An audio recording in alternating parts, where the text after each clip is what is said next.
Haideți să luăm și un exemplu mai lung, cu un număr mai mare.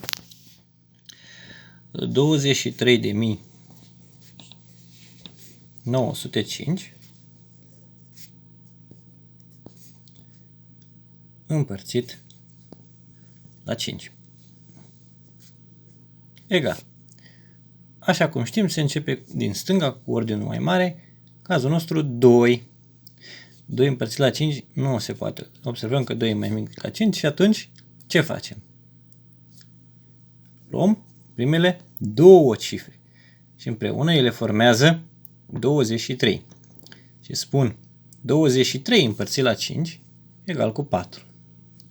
4 ori 5, 20.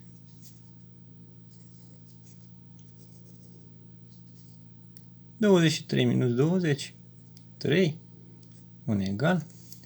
Și continui cu 9 pe care îl cobor lângă 3. Și am acum 39 împărțit la 5. 7. 7 ori 5, 35. Tragem linie și facem scădere. 9 minus 5, 4.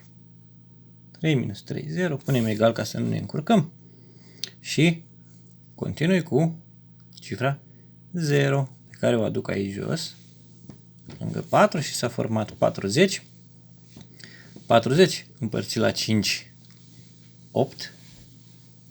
Și din nou ca o probă, 8 ori 5, 40.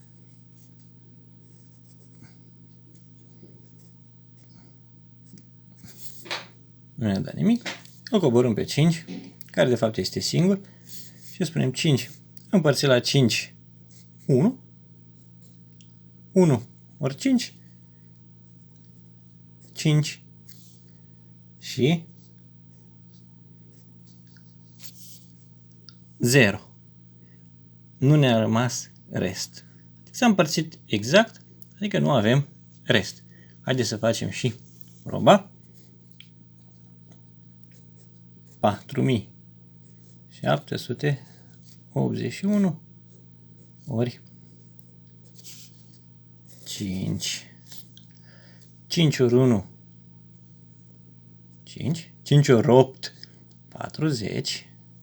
0 și 4 în minte. 5 ori 7, 35.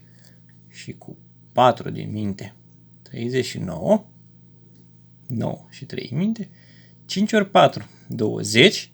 Și cu 3 din minte, 20 și 3. 23.905, exact cât de împărțitul de la care am pornit. Succes!